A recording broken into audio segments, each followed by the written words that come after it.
ഇപ്പോൾ ആ എനിക്കോട് ലാലേട്ടൻ്റെ ആ ഒരു ലാലേട്ടൻ എനിക്കോട് പറയാറുണ്ട്, എനിക്ക് പടം ഹിറ്റായാലും ഫ്ലോപ്പായാലും എനിക്ക് സെയിം വികാരം എന്നുള്ള കാര്യം പറഞ്ഞിട്ടുണ്ട്. കാര്യം എന്ന് വെച്ചാൽ പുള്ളി ഒരു സിനിമാ നടനാകാൻ വേണ്ടി വന്ന ഒരാളൊന്നുമല്ല, പുള്ളി യാദൃശ്ചികമായിട്ട് സിനിമാ നടനായതാണ്. അപ്പോൾ പുള്ളിയുടെ ഒരു മെൻറ്റാലിറ്റിയും പുള്ളിയുടെ ഒരു മൈൻഡ് സെറ്റ് എന്ന് പറഞ്ഞാൽ കൂളാണ് പുള്ളി. ഇപ്പോൾ ഇപ്പുറത്ത് മറ്റേ ഒരു പടം 100 ദിവസം അടിച്ച് ഇപ്പുറത്ത് ഒരു പടം ഒരാഴ്ച പോയെന്ന് പറഞ്ഞാൽ ലാലേട്ടൻ ഈ നടുക്ക് നിൽക്കുന്ന ഒരാളാണ്. ഇപ്പോൾ 100 ദിവസം അടിച്ച പടത്തിന് അവിടെ പറഞ്ഞ് അവിടെ സെലിബ്രേഷൻ ഭയങ്കര ഹാപ്പി ആയിട്ട് ജോളിയായിട്ട് നടക്കുന്ന ഒരാളല്ല.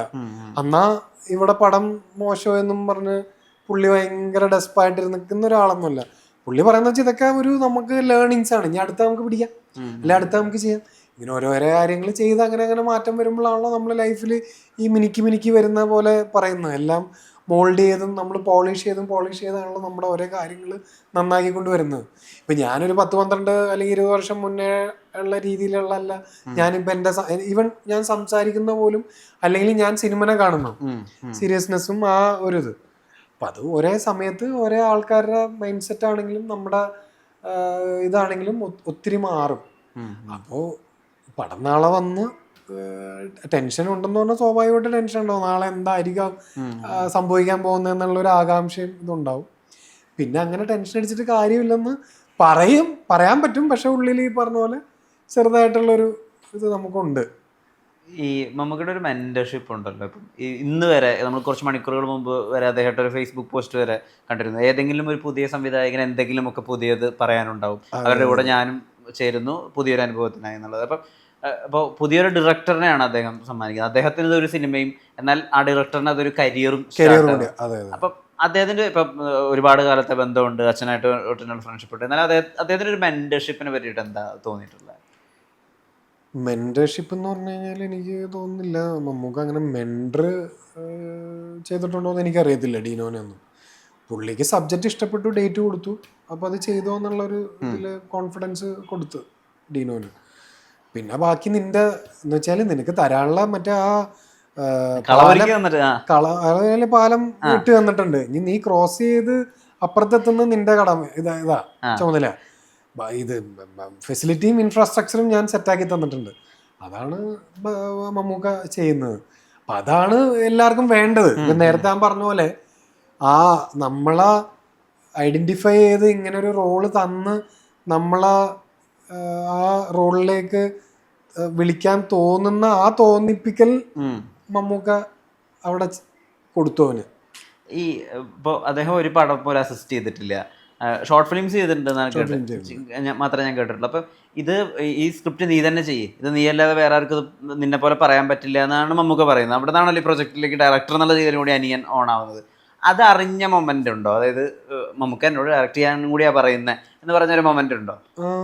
ഉണ്ട്, മൊമെന്റ് ഉണ്ടെന്ന് വെച്ചാൽ ഇപ്പോൾ ഞാനും ഡീനും എന്നൊക്കെ പറഞ്ഞു കഴിഞ്ഞാൽ ഇപ്പോൾ ശ്രീനിയങ്കിൾ ഒരു ഇൻ്റർവ്യൂവിൽ പറഞ്ഞിട്ടുണ്ട്, ഇപ്പോൾ ഒരു സ്ക്രിപ്റ്റ് റൈറ്ററിനെ ഒരിക്കലും ഷോർട്ട് എങ്ങനെ വെക്കണം എന്നൊന്നും അറിയേണ്ട കാര്യമില്ല, അയാൾ ആ കണ്ടന്റ് കറക്റ്റായിട്ട് എഴുതിയാൽ മതി.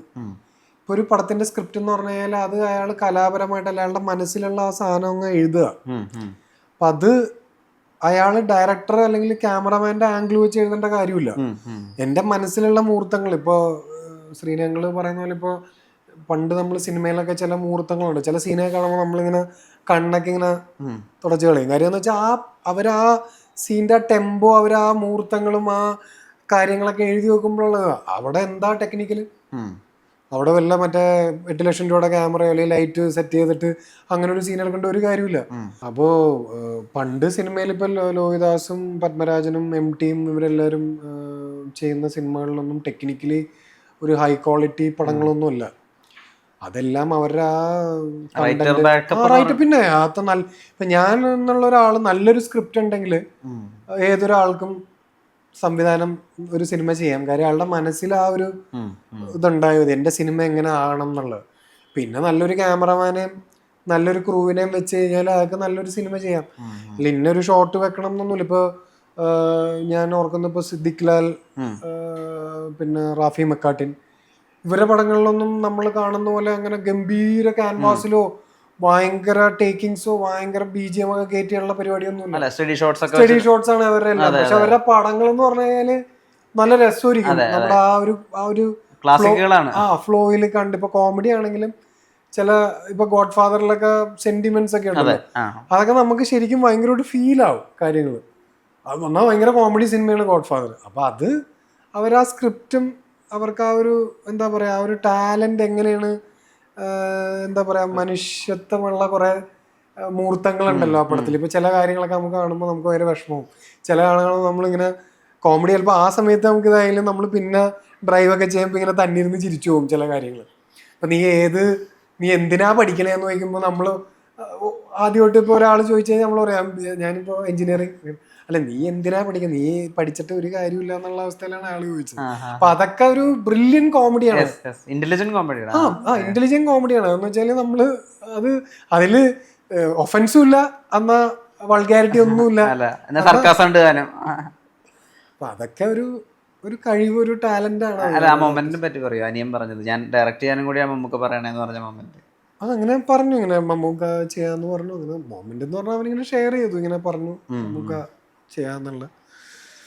അപ്പൊ സ്വാഭാവികമായിട്ട് ഇപ്പോ നമ്മൾക്കിപ്പോ ഒരു ഉത്തരവാദിത്വമായി, റെസ്പോൺസിബിലിറ്റി എന്ന് വെച്ചാൽ ഇപ്പൊ ഒരു വലിയ ഒരു മറ്റേ ക്യാൻവാസിലുള്ള ഒരു സിനിമ ഡയറക്ഷൻ ചെയ്യണം എന്ന് പറഞ്ഞാൽ, അത് മമ്മൂക്ക പോലത്തെ ഒരു വലിയ മെഗാസ്റ്റാറിനെ വെച്ച് ഒരു സിനിമ ചെയ്യണം എന്ന് പറഞ്ഞാൽ ഭയങ്കര റെസ്പോൺസിബിൾ ആയിട്ടുള്ള ഒരു കാര്യമാണ്. അപ്പം അത് അവന് ആദ്യം തന്നെ ആ ഒരു ഫയർ കയറി.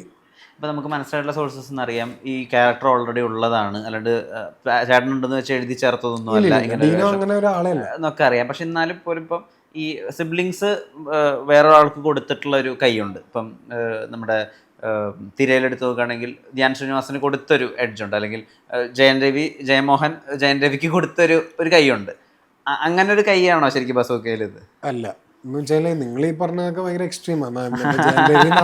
നായകനായിട്ടാണ് അഭിനയിച്ചത്, പിന്നെ ധ്യാൻ നായകനായിട്ടാണ് തിരയിൽ അഭിനയിച്ചത്. ഞാൻ ഇതിനകത്ത് നായകനൊന്നുമില്ല, അതിലൊരു ചെറിയ വേഷം ചെയ്തെന്നുള്ളൂ. പിന്നെ ഞാൻ പറഞ്ഞില്ലേ, ഇത് പ്രേക്ഷകൻ കണ്ട് അഭിപ്രായം പറയട്ടെ. അതെ, അല്ലാതെ ഞാനിവിടെ ഇരുന്ന് വലിയ തള്ളി ലാസ്റ്റ് പ്രേക്ഷകൻ കണ്ടു പറയും ഇവിടെ എന്ത് തള്ളലായിരുന്നപ്പോ, ഇവരൊക്കെ വേറെ പണിയില്ലെന്ന് പറയും. ഏറ്റവും ബെസ്റ്റ് മിണ്ടായിരിക്കുക, പടം നന്നായാലും നല്ല സിനിമ സംസാരിക്കാം. പിന്നെ രണ്ടാം ഭാഗത്തെ പറ്റിയൊക്കെ വലിയ അപ്ഡേറ്റുകൾ വരുന്നു. ഇത് ക്യാരക്ടറിന് ഇനി ട്രാവൽ ചെയ്യാൻ പറ്റുന്നൊക്കെ ഇപ്പം തന്നെ ആളുകളൊക്കെ സംസാരിച്ചു തുടങ്ങിയിട്ടുണ്ട്. എന്താ പറയുക, അങ്ങനത്തെ ഉണ്ടല്ലോ ഇതിൻ്റെ ഈ സീക്വല് ബസൂക്ക രണ്ടാം ഭാഗം, അതിനെ പറ്റിയിട്ടൊക്കെ ഇപ്പം എത്രമാത്രം പറയാൻ പറ്റും? അതിനെപ്പറ്റി പറയാൻ നാളെ കഴിഞ്ഞ് പറയാൻ പറ്റും. അത് മമ്മൂക്ക തന്നെ ലൊക്കേഷനിൽ പറഞ്ഞിട്ടുണ്ട്, ആദ്യം നീ ഇത് കഴിഞ്ഞിട്ട് മറ്റേത് നമുക്ക് ആലോചിക്കാന്ന് പറഞ്ഞു. ആദ്യം ഇത് ഇറങ്ങട്ടെ എന്ന് പറഞ്ഞു. അവിടെ പോയി പറയുന്നുണ്ടല്ലോ എന്തൊക്കെയാ. പിന്നെ ഇപ്പോൾ എന്താ പറയുക, ഒരു ജേണി തുടങ്ങിയിട്ട് പിന്നെയും അതിനുള്ള പാഷൻ ചേർത്ത് വെക്കുക, പിന്നെയും ആ ജേണി റീസ്റ്റാർട്ട് ചെയ്യുക എന്ന് പറയുന്നത് എളുപ്പമുള്ള കാര്യമല്ല. ഇപ്പം വാച്ച് സ്റ്റോപ്പിംഗ് എന്നൊക്കെ ഇവിടെ എഴുതി വെച്ചിട്ടുള്ളത് പോലെ ഇനി ഒരു സ്റ്റോപ്പും ഉണ്ടാവാതെ ഒരു ഫുൾ ഫ്രിഡ്ജ് ആയിട്ട് പോകാൻ പറ്റട്ടെ ബസൂക്കയ്ക്ക് ശേഷം. Thank you. നേരത്തിന് ഒരുപാട് നന്ദി. Best of luck. Thank you.